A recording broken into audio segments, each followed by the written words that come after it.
മനസ്സിലായി?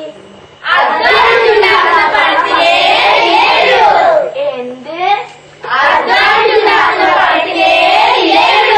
ഉറക്കെ പറ മക്കളെ, നമ്മുടെ നാട്ടിലെ കരിഞ്ചന്തക്കാരും കൈക്കൂലിക്കാരും കേൾക്കട്ടെ.